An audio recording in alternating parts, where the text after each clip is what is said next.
Good morning everybody. Corona में duty के चलते इतने दिन वीडियो अपलोड नहीं कर सका, लेकिन अब आपको कंटिन्यूस वीडियोस अवेलेबल होंगे। कम से कम ये मान के चलिए कि वीकली 2 वीडियो तो आपको मिलेंगे इसी हर टॉपिक पे।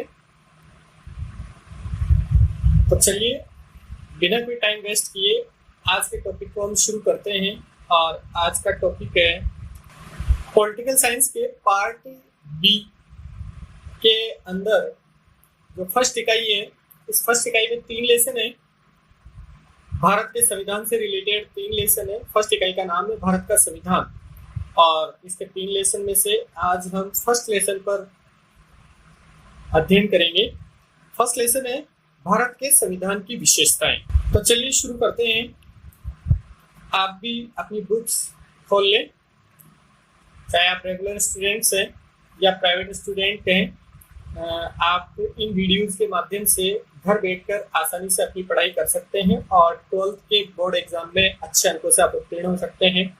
वीडियो को एंड तक देखें, बीच में स्किप नहीं करें, क्योंकि पूरे डिटेल में समझने के लिए आपको वीडियो को पूरा देखना बहुत ज़रूरी है। तो एक एक पॉइंट को आप समझें अच्छे से। बुक्स खोल लें, बुक नहीं है तब भी आप वीडियो में जो मैंने ये PDF खोल रखी है, आप इसको देखकर अध्ययन कर लें। और इस लेसन का PDF यानी इस पूरा फर्स्ट लेसन का PDF बनाकर मैंने वीडियो के डिस्क्रिप्शन में भी दूंगा। आप वहां से भी इसको डाउनलोड कर सकते हैं और पढ़ सकते हैं। तो चलिए शुरू करते हैं। भारत का संविधान, और फर्स्ट लेसन है भारत के संविधान की विशेषताएं। Salient features of Indian constitution. मैं अनुभव करता हूं कि भारतीय संविधान कार्य संचालन योग्य है, लचीला है तथा इसमें शांति काल व युद्ध काल, ध्यान दीजिएगा डॉक्टर अंबेडकर की परिभाषा है, शांति काल और युद्ध काल में देश की एकता बनाए रखने का इसमें सामर्थ्य है। ये डॉक्टर अंबेडकर की परिभाषा है। जहां भी आपको लगता है कुछ इंपॉर्टेंट तो आप उसको अंडरलाइन कर लें। किसी भी देश के संविधान व राजनीतिक व्यवस्था में उस देश की आस्थाओं, विश्वासों, आधारभूत शाश्वत मूल्यों और सिद्धांतों के समेकित दर्शन होते हैं। भारत के संविधान निर्माताओं ने हमारे देश की ऐतिहासिक, सामाजिक, धार्मिक और राजनीतिक परिस्थितियों को ध्यान में रखकर संविधान का निर्माण किया है। उनका लक्ष्य एक लोक कल्याणकारी राज्य की स्थापना करना था। ध्यान दीजिएगा, जब संविधान निर्माताओं ने हमारे संविधान का निर्माण किया तो संविधान निर्माताओं का लक्ष्य था लोक कल्याणकारी राज्य की स्थापना करना। और लोक कल्याणकारी राज्य होता है जो जनता के हित में कार्य करता है, यानी उसका उद्देश्य किसी भी तरह से जनता के हित को सर्वोपरि रखना होता है। इसी लक्ष्य की पूर्ति के लिए उन्होंने संविधान की प्रस्तावना में संविधान के आदर्शों को स्पष्ट किया है। हमारे संविधान की अपनी विशिष्टताएं हैं जो उसे विश्व के अन्य संविधानों से अलग करती है। ये संविधान निर्माताओं की बुद्धिमत्ता व दूरदृष्टि का प्रमाण है कि उन्होंने विश्व के महत्वपूर्ण संविधानों के श्रेष्ठ गुणों का संविधान में समावेश किया है। ये आपको पता होना चाहिए कि हमारा संविधान जब तैयार हुआ तो इसमें विश्व के कई श्रेष्ठ संविधानों का अध्ययन किया गया, और उन देशों के संविधानों में जो सर्वश्रेष्ठ चीजें थी, जो बेस्ट जो थी, उनको हमारे संविधान में सम्मिलित किया गया है। उन्होंने भारतीय परिस्थितियों की आवश्यकता अनुसार उनमें वांछित परिवर्तन किए जाने का विकल्प भी रखा है। यानी हमारा देश आजाद हुआ 1947 में, संविधान का निर्माण हुआ और उस समय की परिस्थितियों के अनुसार देश के संविधान का निर्माण हुआ था। लेकिन उसी समय हमारे देश के संविधान निर्माताओं ने भविष्य में आने वाली समस्याओं को निपटने के लिए और भविष्य में आने वाली परिस्थितियों में होने वाले बदलाव को देखते हुए भी इसमें आवश्यक संविधान में संशोधन करने की व्यवस्था का भी इसमें विकल्प रखा हुआ है। इसीलिए इसे जीवंत संविधान का दर्जा दिया गया है। जीवंत अर्थात जब चाहे हम इसे समयानुकूल, देश काल परिस्थिति, समय परिस्थिति के अनुसार हम इसमें आवश्यक परिवर्तन कर सकते हैं। यह हमारे देश का सर्वोच्च कानून है जो शासकीय तंत्र को सक्रिय रूप से काम करने व व्यवस्था संचालित करने हेतु दिशा निर्देशित करता है। हमारा संविधान एक तरफ मौलिक राजनीतिक सिद्धांतों को परिभाषित करता है, वहीं दूसरी तरफ विभिन्न संरचनाओं और प्रक्रियाओं को भी स्थापित करता है। इस प्रक्रिया में मौलिक अधिकार, नीति निर्देशक सिद्धांत व नागरिकों के मूल कर्तव्य भी शामिल है। यानी देखिए आप, हमारे संविधान में ये महत्वपूर्ण चीजें इसमें दी गई है। मौलिक अधिकार हैं, नीति निर्देशक तत्व हैं या नीति निर्देशक सिद्धांत हैं, नागरिकों के मूल कर्तव्य हैं, ये सारी चीजें हमारे संविधान में सम्मिलित हैं। ये दुनिया का ऐसा लिखित कानूनी दस्तावेज है जिसे लिखने में सर्वाधिक समय 2 वर्ष 11 माह और 18 दिन का समय लगा। ये भी आप नहीं भूलें। सबसे पहली बात तो आपको ये ध्यान रखें कि हमारे देश का संविधान लिखित संविधान है। कई देशों के संविधान मौखिक हैं, परंपराओं पर आधारित हैं, जैसे ब्रिटेन का संविधान है, लेकिन हमारे देश का संविधान दुनिया का ऐसा संविधान है जो लिखित है और कानूनी दस्तावेज है, और जिसे लिखने में सर्वाधिक समय लगा था। 2 वर्ष 11 माह और 18 दिन का समय इसमें लगा था।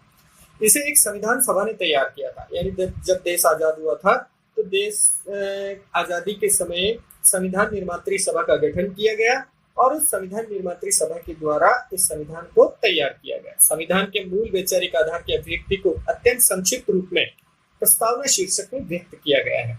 अर्थात संविधान की जो मूल विचारधारा है, संविधान की जो जिसको हम कह सकते हैं कि उसका जो भाव है, क्या कहना चाहता है, हमारे संविधान में क्या चीजें समाहित हैं, उनको प्रस्तावना के रूप में बहुत ही संक्षिप्त रूप में व्यक्त किया गया है, जिसमें किसी भी परिस्थिति में परिवर्तन नहीं किया जा सकता। अर्थात हमारे देश की जो संविधान की जो प्रस्तावना है उसमें किसी भी कंडीशन में कोई परिवर्तन नहीं किया जा सकता। हमारे संविधान में उन आदर्शों को सम्मिलित किया गया है जो संविधान की लोकतंत्र के प्रति प्रतिबद्धता, सभी लोगों की स्वतंत्रता, समानता और न्याय को सुनिश्चित करता है।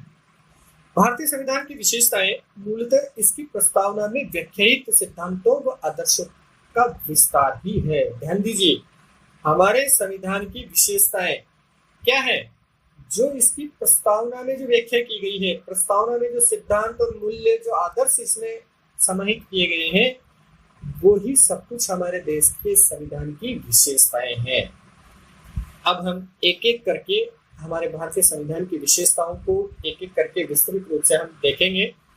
सबसे पहले हम बात करते हैं संपूर्ण प्रभुत्व संपन्न संविधान। संपूर्ण प्रभुत्व संपन्न संविधान से आशय है कि भारत का संविधान लोकप्रिय प्रभुसत्ता पर आधारित है। लोकप्रिय प्रभुसत्ता का मतलब जनता पर, जनता द्वारा निर्मित है, अर्थात ये भारतीय जनता के द्वारा निर्मित है। इस संविधान द्वारा अंतिम शक्ति भारतीय जनता को प्रदान की गई है। संविधान की प्रस्तावना में कहा गया है कि हम भारत के लोग इस संविधान को अंगीकृत, अधिनियमित व आत्मार्पित करते हैं। ध्यान दीजिए, अर्थात ये संविधान हमारे ऊपर किसी के द्वारा थोपा गया नहीं है, यानी ये संविधान भारतीय जनता के द्वारा निर्मित है। अब आप कहेंगे कि भारतीय जनता के द्वारा कैसे निर्मित है? तो जब संविधान सभा का गठन किया गया तो संविधान सभा में जो लोग थे उनका चयन भारतीय जनता के द्वारा किया गया था। तो ये जो लोग हैं, और आज भी संसद में जो लोग बैठते हैं, जो सांसद बैठते हैं, जो प्रतिनिधि बैठते हैं, वो जनता का प्रतिनिधित्व करते हैं, अर्थात वो जनता की आवाज बनते हैं, जनता की भावनाओं को वहां व्यक्त करते हैं। इसीलिए हमारे देश की प्रस्तावना में ये कहा गया है कि हम भारत के लोग, अर्थात संपूर्ण भारत की जनता इसे स्वीकार करती है, इस संविधान को अंगीकृत, अधिनियमित और आत्मार्पित करती है। आत्मा से हम इसे स्वीकार करते हैं, अर्थात भारतीय जनता ही इसकी निर्माता है, इस संविधान की निर्माता है। जनता ने स्वयं की इच्छा से इसे अंगीकार, अधिनियमित और आत्मार्पित किया है। किसी के द्वारा हमारे ऊपर ये थोपा गया नहीं है। चलिए, दूसरी जो इसकी विशेषता है वो है इसकी प्रस्तावना। प्रस्तावना भारतीय संविधान के मौलिक उद्देश्यों और लक्ष्यों को संविधान की प्रस्तावना में दर्शाया गया है। यानी भारतीय संविधान में क्या क्या चीजें हैं और उसके मौलिक उद्देश्य क्या हैं, उसके लक्ष्य क्या है, उसकी भावना क्या है, इन सबको शॉर्ट रूप में, संक्षिप्त रूप में, समरी रूप में प्रस्तावना में व्यक्त किया गया है। Doctor KM. मुंशी ने इसे संविधान की राजनीतिक कुंडली कहा है। अंडरलाइन कर लें आप, डॉक्टर के.एम. मुंशी ने इसे क्या कहा है? राजनीतिक कुंडली, संविधान की राजनीतिक कुंडली कहकर इसे पुकारा है। इसके महत्व को देखते हुए इसे संविधान की आत्मा भी कहा जाता है। इसे किसे? प्रस्तावना को संविधान की आत्मा भी इसे कहा जाता है। प्रस्तावना की शुरुआत में हम भारत के लोग से अभिप्राय है कि अंतिम प्रभुसत्ता भारतीय जनता में निहित है। ये संविधान की मुख्य विशेषता है। तो पहली विशेषता है संपूर्ण प्रभुत्व संपन्न संविधान। दूसरी विशेषता है प्रस्तावना, अर्थात पूरे संविधान में जो चीजें हैं उनका निचोड़ प्रस्तावना में आ जाता है। और डॉक्टर के.एम. मुंशी ने इसे राजनीतिक कुंडली भी कहा है और इसे संविधान की आत्मा भी कहा जाता है। चलिए, तीसरी विशेषता है विश्व का सबसे विशाल संविधान। ध्यान दीजिए, विश्व का सबसे बड़ा संविधान है, सबसे विशाल संविधान है। जहां अमेरिका के संविधान में अलग अलग देश के संविधानों में क्या क्या कितने उसमें अनुच्छेद हैं, कितने उसमें पार्ट हैं, अनुसूचियां हैं, परिशिष्ट हैं, और भारत में कितने हैं, ये आप विशेष रूप से ध्यान दें और अंडरलाइन कर लें। जहां अमेरिका के संविधान में 7 अनुच्छेद हैं, केवल 7 अनुच्छेद है। कनाडा के संविधान में 147 अनुच्छेद है, ऑस्ट्रेलिया के संविधान में 128 अनुच्छेद और दक्षिण अफ्रीका के संविधान में 153 अनुच्छेद हैं। वही हमारा संविधान व्यापक और विस्तृत संविधान है। इसमें 395 अनुच्छेद हैं। दुनिया का विश्व का सबसे विशाल संविधान इसे इसीलिए कहा जाता है कि हमारे संविधान में 395 अनुच्छेद हैं, 22 भाग और 12 अनुसूचियां हमारे संविधान में है, 5 परिशिष्ट हैं। इसमें अब तक 101 संशोधन हो चुके हैं। तो आप यहाँ अंडरलाइन कर लें कि हमारे देश के संविधान में 395 अनुच्छेद, 22 भाग और 12 अनुसूचियां तथा 5 परिशिष्ट इसमें सम्मिलित है, अर्थात ये विश्व का सबसे विशाल संविधान है। इसमें अब तक 101 संशोधन किए जा चुके हैं और संशोधन की ये प्रक्रिया अनवरत जारी है। इस कारण भी इसका स्वरूप विशाल हो जाता है। यानी जब संविधान का निर्माण हुआ उस समय से लेकर आज तक इसमें कई संशोधन हो चुके हैं, लगभग 101 संशोधन किए जा चुके हैं। इस कारण भी हमारा संविधान काफी बड़ा हो जाता है। हमारा संविधान संघात्मक है। इसमें संघ और राज्यों के बीच संबंधों का बहुत व्यापक वर्णन किया गया है। संविधान के एक अध्याय में तो राज्य के नीति निर्देशक सिद्धांतों का ही उल्लेख है, यानी पूरा का पूरा एक अध्याय केवल नीति निर्देशक सिद्धांतों का ही वर्णन करता है, जो अधिकांश देशों के संविधानों में है ही नहीं है। संविधान की इसी विशालता को लेकर हरि विष्णु कामत ने कहा था कि हमें इस बात का गर्व है कि हमारा संविधान विश्व का सबसे विशाल संविधान है। अंडरलाइन कर ले, हरि विष्णु कामत का कथन है। उन्होंने कहा था कि हमें इस बात का गर्व है कि हमारा संविधान विश्व का सबसे विशाल संविधान है। संविधान का 101वां संशोधन वस्तु और सेवा कर, जो कि जीएसटी के नाम से जाना जाता है, पॉपुलर नेम इसका जो है वो जीएसटी है। आप बहुत आसानी से इसको समझ सकते हैं। जीएसटी का जो इसमें अमेंडमेंट हुआ था, पहले जो वेट चला करता था टैक्स में, वेट उसको बदलकर अब जीएसटी कर दिया गया है। तो 101वां संशोधन जो है वो जीएसटी को लेकर हुआ था, जिसे राष्ट्रपति जी ने सितंबर 2016 में हस्ताक्षरित किया था। चलिए, चौथा पॉइंट है, चौथी विशेषता है भारतीय संविधान की लिखित एवं निर्मित संविधान। अर्थात हमारा संविधान मौखिक संविधान नहीं है, ये लिखित संविधान है और जनता के चुने हुए प्रतिनिधियों के द्वारा निर्मित है। और इसको निर्माण करने में, इसे निर्मित करने में 2 वर्ष 11 माह 18 दिन का इसके समय लगा था। भारतीय संविधान सभा द्वारा निर्मित एवं लिपिबद्ध किया गया ये दस्तावेज है। संविधान सभा ने इसे 2 वर्ष 11 माह 18 दिन में तैयार किया था। विस्तृत संविधान होने के बावजूद इसे देश की परिस्थितियों और आवश्यकताओं को दृष्टिगत रखते हुए उसमें संशोधन की व्यवस्था भी की गई है। अब तक इसमें 101 संशोधन किए जा चुके हैं। 5वां पॉइंट है इसका संसदीय शासन व्यवस्था, यानी हमारे संविधान में के द्वारा हमारे यहाँ पर जो शासकीय व्यवस्था स्थापित की गई है वो है संसदीय शासन व्यवस्था। डॉक्टर अंबेडकर के अनुसार संसदात्मक प्रणाली में शासन के उत्तरदायित्व का मूल्यांकन एक निश्चित समय बाद तो होता ही है, इसके साथ साथ दिन प्रतिदिन भी होता रहता है। यानी संसदीय शासन प्रणाली में क्या होता है, एक निश्चित समय अवधि के बाद में चुनाव होते हैं, तो वो अपने आप ही सरकार का एक मूल्यांकन हो गया। अगर सरकार सही से काम कर रही है, सरकार जनता के अपेक्षाओं पर खरा उतर रही है, तो जनता उनको क्या करेगी, वापस से उनको चुन देगी।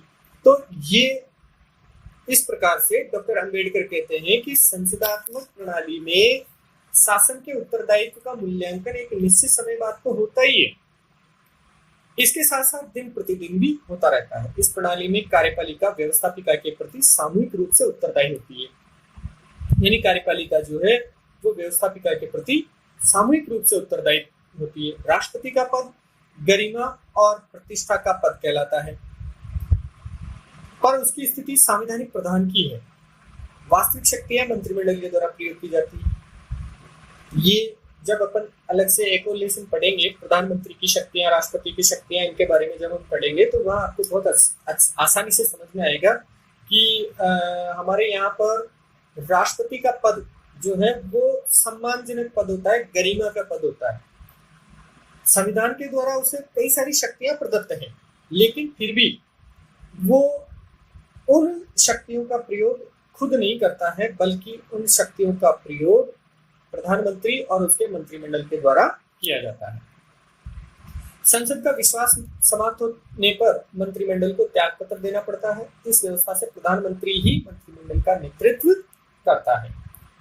भारत में संसदीय व्यवस्था को केंद्र के साथ राज्यों में भी अपनाया गया है, यानी हमारे यहाँ पर राज्यों में भी सेम केंद्र वाली व्यवस्था को ही अपनाया गया है, जहां राज्यपाल संवैधानिक प्रमुख होता है और वास्तविक प्रमुख मुख्यमंत्री होता है।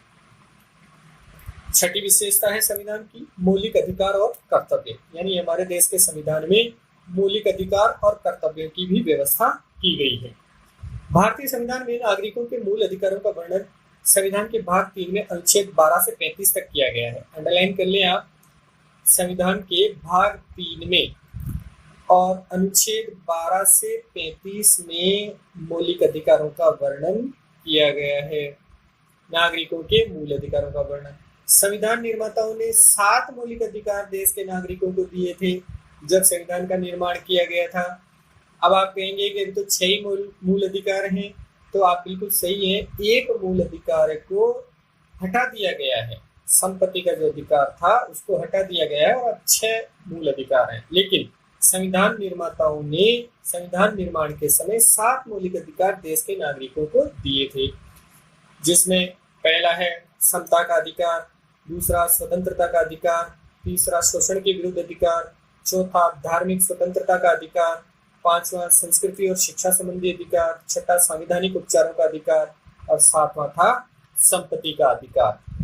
भारतीय संविधान में 44वें संशोधन के बाद, यानी 44वें संविधान संशोधन के द्वारा, अंडरलाइन कर लें आप, 44वें संविधान संशोधन के द्वारा संपत्ति के अधिकार को मूल अधिकारों की सूची से हटा दिया गया है। अतः अब मौलिक अधिकार कितने रह गए हैं? 6। इन अधिकारों का हनन होने पर नागरिक न्यायालय की शरण भी ले सकते हैं। ये भी बहुत बड़ी विशेषता है हमारे संविधान की कि अगर कोई भी इन अधिकारों का हनन करता है, कोई भी इन अधिकारों का शोषण करता है, तो प्रत्येक व्यक्ति न्यायालय की शरण ले सकता है। 86वें संवैधानिक संशोधन जो कि दिसंबर 2002 में किया गया था, जो कि जुलाई 2009 में संसद में पारित किया गया और 1 अप्रैल 2010 को लागू हुआ। इसके द्वारा शिक्षा, प्रारंभिक शिक्षा के अधिकार को मूल अधिकार के रूप में संविधान में शामिल कर लिया गया है। अब अनुच्छेद 21 के बाद एक नया अनुच्छेद 21 पे जोड़ा गया है, जिसके अनुसार 6 से 14 वर्ष की उम्र के सभी बच्चों को अनिवार्य और निःशुल्क शिक्षा प्राप्त हो सकेगी की व्यवस्था करना राज्य का दायित्व है। यानी मूल अधिकारों के अंतर्गत ही एक नया मूल अधिकार जोड़ा गया है, जो कि 1 अप्रैल 2010 को लागू हुआ था। शिक्षा का अधिकार जिसको हम जानते हैं, जिसके अंतर्गत 6 से 14 वर्ष की उम्र के जितने भी बालक बालिकाएं हैं उनके लिए निःशुल्क शिक्षा की व्यवस्था करना ये राज्य का दायित्व है, अर्थात सरकार का दायित्व है। याद रखें कि यह अधिकार स्वतंत्रता के अधिकार में जोड़ा गया है। एनसी छागला के अनुसार एक स्वतंत्र न्यायालय को नागरिकों के अधिकारों की रक्षा का काम सौंपकर भारतीय संविधान में ऐसी व्यवस्था की गई है कि जिस पर कोई भी सभ्य देश गर्व कर सकता है। 42वें संविधान संशोधन 1976 के द्वारा नागरिकों के 10 मूल कर्तव्य भी निर्धारित किए गए हैं। अभी तो हम बात कर रहे थे मूल अधिकारों की, लेकिन 42वें संविधान संशोधन जो कि 1976 में किया गया था, उसके द्वारा नागरिकों के 10 मूल कर्तव्य भी निर्धारित किए गए हैं, जिनका पालन करना प्रत्येक नागरिक का संवैधानिक दायित्व है। इसमें संविधान का पालन करना भारत की संप्रभुता, एकता व अखंडता की रक्षा करना, भाईचारे की भावना रखना, प्रकृति और पर्यावरण की रक्षा करना आदि प्रमुख कर्तव्य हैं। अब अप्रैल 2010 से लागू शिक्षा के अधिकार संबंधी 86वें संविधान संशोधन के द्वारा 11वां मूल कर्तव्य भी संविधान में जोड़ दिया गया है, जिसके अनुसार देखिए क्या व्यवस्था की गई है। 6 से 14 वर्ष की आयु के बच्चों को शिक्षा के अवसर उपलब्ध कराना अभिभावकों का कर्तव्य है। देखिए राज्य का कर्तव्य तो क्या किया गया था कि राज्य का कर्तव्य है कि वो 6 से 14 वर्ष के बालक बालिकाओं को निःशुल्क शिक्षा उपलब्ध कराए, निःशुल्क और अनिवार्य शिक्षा प्रत्येक बच्चे को। अब साथ ही साथ अभिभावकों की भी जिम्मेदारी यहाँ पर सरकार ने फिक्स कर दी और ये मूल कर्तव्य में जोड़ दिया गया है कि प्रत्येक अभिभावक का ये कर्तव्य है कि वो अपने 6 से 14 वर्ष की आयु के बच्चों को शिक्षा के अवसर उपलब्ध कराए। ये अभिभावकों का कर्तव्य है। अतः वर्तमान में मूल कर्तव्यों की संख्या 11 हो गई है। तो ये था छठा पॉइंट, मौलिक अधिकार और कर्तव्य। और अब 7वां पॉइंट है राज्य के नीति निर्देशक तत्व। आयरलैंड के संविधान से प्रेरित होकर, ध्यान दीजिए, अंडरलाइन कर लें आप, राज्य के नीति निर्देशक तत्वों को हमने कहां से ग्रहण किया है? आयरलैंड के संविधान से प्रेरित होकर संविधान के भाग 4 में, कौन से में? भाग 4 में नीति निर्देशक तत्वों का वर्णन किया गया है।